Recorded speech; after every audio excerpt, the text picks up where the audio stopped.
I'm confident for this fight. I don't want to talk of the after the fight.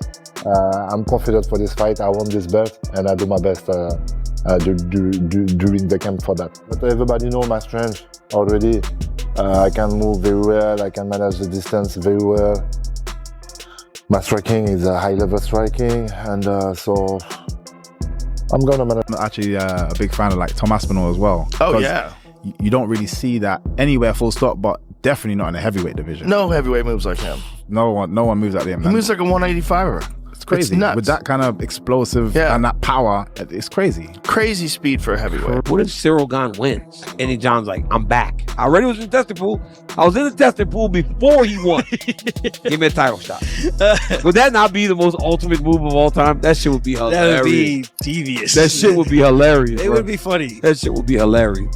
He's gonna get hated on for that. Don't care. But it's he would make $10 million to become the heavyweight champion over a guy he just took down relatively.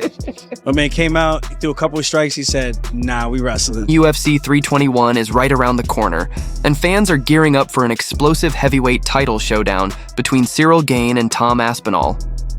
Gane has made it clear that he's coming for the belt, warning the champion that he plans to bring relentless pressure when they meet on October 25th.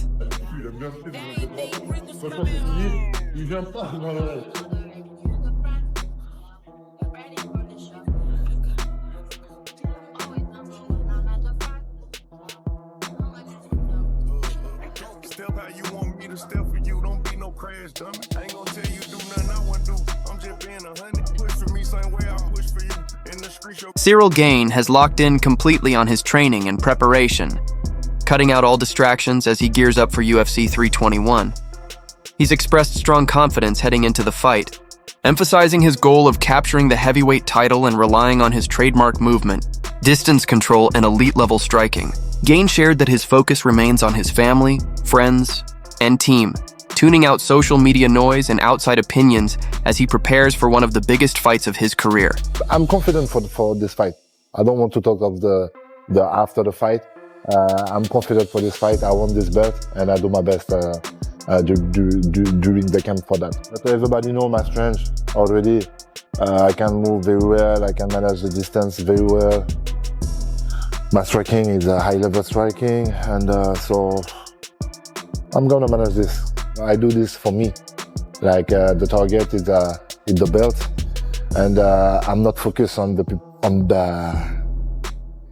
the social media, the people outside. I'm really focused on my family, my friend, my team, my goal, my target, and training.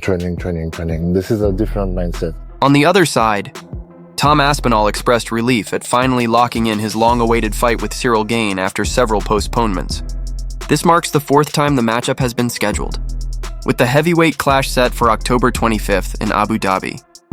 Aspinall made it clear that his mission is simple: to stop Gane once and for all from claiming the title. Back after over a year hiatus, Ciryl finally signed on the dotted line. This is the fourth time we've been matched up together, and now we are matched up for the 25th of October, Abu Dhabi. Me and Ciryl, the fourth attempt is here, and this is Cyryl's third title shot. We are going to try and get rid of Ciryl Gane from the title picture. Tom Aspinall understands the magnitude of his upcoming clash with Ciryl Gane, but insists that the pressure doesn't rest solely on his shoulders.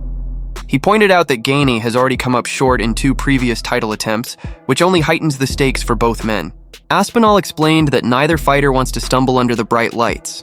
Both are stepping into the octagon with a lot to prove and a heavy weight of expectation on their backs. There's pressure on you every fight you have. Are you feeling pressure for this one? Mate, absolutely. Absolutely, but there's certain types of athletes, certain types of people, not just athletes. There's those that pressure wears them down, and there's those who shine under pressure, and I am 100% part of the latter. But that being said, it's not just me who's under pressure. It's his third title shot, mate, and he failed the first 2. So yeah, there's definitely a lot of pressure on me, but there's also a lot of pressure on him. There's pressure on both of us. Every fight you go into, there's pressure. I can't speak for the rest of the fighters, but mate, I don't want to get kicked in front of millions of people. That's the biggest pressure in me. I don't want to get battered in front of millions of people. No way about it. So to me, that's the biggest pressure. Titles, all rankings, statistics, all that aside, I don't want to get beat up in front of millions of people, so there's always pressure. Meanwhile, Alex Pereira has hinted at a potential move to the heavyweight division, stirring plenty of discussion as Poatan sets his sights on a possible showdown with Jon Jones. In a recent interview, Jones made it clear that he's not retired. He's still training 5 days a week and remains active in the UFC's drug testing pool. Jones added that he's preparing for the UFC's upcoming White House event and will be ready to step in if called, though he emphasized that the final decision ultimately lies with Dana White. First and foremost, are you retired? I am not retired. I'm actively training 5 days a week, and I'm in the UFC's drug testing pool. Great. And what's the status of the fight at the White House? I don't really know. It's kind of out of my control right now. I'm training for the event. I'll be ready for the event. That's my goal. That's my intention. But ultimately, it's up to the boss. Jon Jones remains fully committed to earning a place on the UFC's upcoming White House event card. He continues to train relentlessly, staying in top shape to prove to Dana White that he's serious about the opportunity, even though he understands the final decision isn't his to make. Jones also pointed to his involvement in the UFC's new media projects as a sign of his dedication, believing that staying active and visible within the organization could boost his chances of being included in the event. I feel freaking tremendous. I'm training constantly. The brand's in a great place. We're doing really cool things, cool people like yourself, and I'm just happy to be here. Are you going to be a part of this White House card? I don't know. I'm definitely training constantly for the opportunity. My goal is to just show Dana how serious I am about being in the event, and I hope he chooses me. But ultimately, it's in his hands. He's the boss. It's got to be a good sign that you're here, though. Like with CBS and Paramount Plus and this big UFC deal, I feel like if you weren't in everyone's good graces right now, I probably wouldn't be talking to you, right? Exactly. It's a great sign that I'm not only here, but a part of the production. However, Dana White has ruled out the idea of Jon Jones appearing on the White House card, explaining that the decision isn't about Jones's status as a champion, but about minimizing risk. White made it clear that the event carries huge significance, and he can't afford to take any chances that might lead to complications on such a high-profile stage. About him winning the belt, you know how I felt about him. I can't risk putting him in big positions in a big spot and have something go wrong, especially the way. Dana White also shared his thoughts on Alex Pereira's potential move to the heavyweight division, explaining that jumping 2 weight classes in the UFC is far more difficult than in boxing. He noted that the light heavyweight division still offers plenty of exciting matchups and questioned why Pereira would consider moving up, unless he's already thinking about retirement. What's your hesitation about him going up to heavyweight? He's mentioned it a few times in the past. He always wanted that Jon Jones fight, and I understand why maybe that fight wasn't appealing to you, but what is your reservations about sending him to heavyweight at this point? Probably that he was a middleweight. He was a middleweight, and he's going to jump up 2 weight classes in the UFC. It's not like jumping up 2 weight classes in boxing. It's a big jump. And as far as Yuri's performance, and it's not that I have any reservations about it. I mean, the guy is he's in a division that there's still some interesting fights. I don't know. It's just I like the guy so much. We'll see. We'll have to talk about it. I just don't see why, unless he wants to retire, why throwing him in at heavyweight makes any sense. Other than I just end up saying.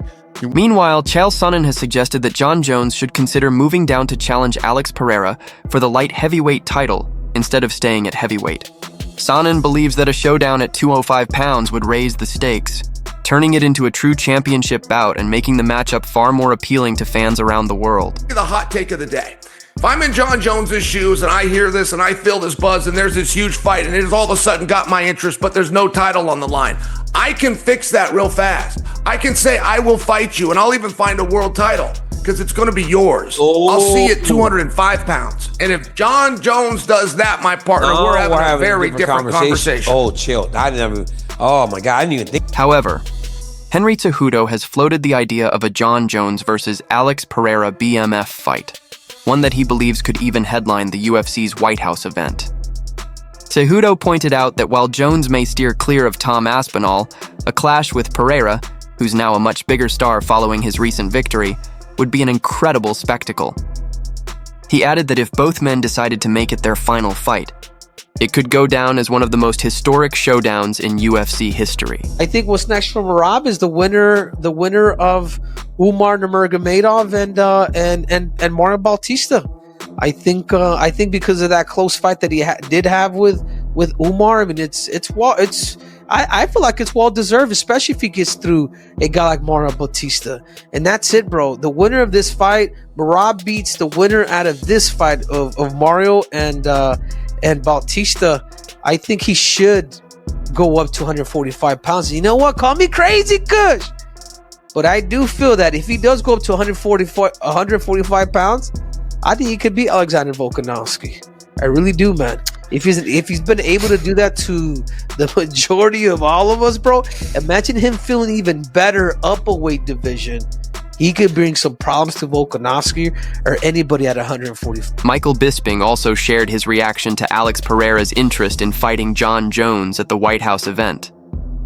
He explained that Pereira had informed Dana White of his plan to move up to the heavyweight division, not only to challenge the winner of Ciryl Gane versus Tom Aspinall, but also to chase a high-profile showdown with Jon Jones, a fighter widely regarded as one of the greatest of all time.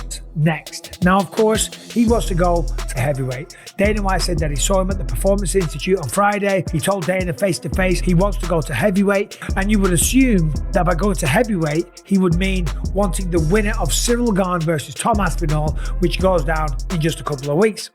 But that's not what he wants. He wants to take on Jon Jones at the White House, the greatest of all time, depending on who you ask, of course. We're not getting into that whole... Michael Bisping believes Alex Pereira has earned the right to pursue the biggest and most exciting opportunities in the UFC, thanks to his incredible comeback story, thrilling performances, and massive fan support. Bisping mentioned that while fighters like Gigi Prochaska and Carlos Ulberg could be potential opponents, Pereira has already defeated Prochaska twice, and a matchup with Ulberg would likely play into Pereira's striking strengths. He concluded that the most entertaining and meaningful fight on the table would be a marquee showdown with Jon Jones, even if it takes place at the White House. Pereira wants. Now, I will say this, the man should be afforded some wild opportunities. What he did, the way he came back, the way he thrills audiences, the knockouts that he's had, the career that he's had, the impact that he's made on this sport, and the fan base that will once again be behind him is immense, okay? So I say give the man some fun fights. Yes, of course, there is Carlos Ulberg out there, and there is Jiří Procházka. Jiří, I could not be a bigger fan of that guy. I love that guy, but he's been beaten by Alex twice. I hate to say it, I don't think the outcome would be much different. Carlos Ulberg, yeah, sure. Make him fight Carlos Ulberg, probably beat Carlos Ulberg, because it'll be a kickboxing match. Ulberg's not going to shoot a double leg takedown. He's not all of a sudden going to turn into a Dagestani wrestler that he just beat, by the way, 1 minute, 20 seconds. He would probably beat Carlos Ulberg as well. So what do you do with him? Well, you give him something. He fights Jon Jones and beats him. Yeah. And then goes and fights Tom and beats him. You have to start talking about him being the greatest ever. He's the GOAT if he does. Period. There's like no discussion anymore. No, there's no convo if he does that. So it's right there. Imagine? He's got a 2-fight plan. And by the way, the money, I can't imagine what it's going to be. This guy was a few Magomed takedowns away on Saturday from like now us talking about him fighting, Mingyang Zhang next. You know what I mean? And now he has set himself up for 2 fights in 2026, potentially June and December, where he's on the verge of legit. Well, the belly'd go, and I'd run across full blast and rugby tackling. Is what I'd do. Go straight for the takedown. First 10 seconds of the fight, yeah. Well, I've got one very reliable takedown that I do. If you watch my fight with Arlovsky, did it there. Spear. The spear. Yeah. It's undefeated in training. The problem is when you do it, you nearly knock yourself out. So I don't do it that much because you just run into a full blast with your head. So I save that for rare moments. But that's the exact takedown I do. Full blast, mate. 40-yard dash straight across. Head in the middle. Full on. Think about like Aspinall and Ciryl Gane. Like who do you think you will win? And is the winner something that interests him? Cara, ali é uma luta assim difícil, né? Mas, o Aspinall, campeão, vem mais confiante. Mas, assim, eu vejo que ele lutou com um atleta também, assim, muito agressivo, entendeu? E ele tá levando a melhor ali, mas acho que o Ciryl Gane, ele é um cara assim mais, que movimenta mais. É um cara que não gosta de se expor, entendeu? Um pouco ali de medo e tal. Então, quando você tem um certo medo, um receio, você acaba não tomando muitos golpes. Então, a gente vai ver. Vamos ver, porque de repente ele pode frustrar um pouco, né? Com o Aspinall ali, de passa ali primeiro, segundo, terceiro round e vai levando pro final. A gente não sabe como que ele vai se comportar também. It's a tough fight, you know. Tom is a complete fighter, but I do feel like he's fought a lot of aggressive guys, and I think Gane is a guy who's going to do a lot of movement. He's going to be a little more cautious and you know, just moving around a lot, and might frustrate Tom. You know, so first, second, third round, maybe Tom can't find Ciryl Gane, so I think it's going to be a different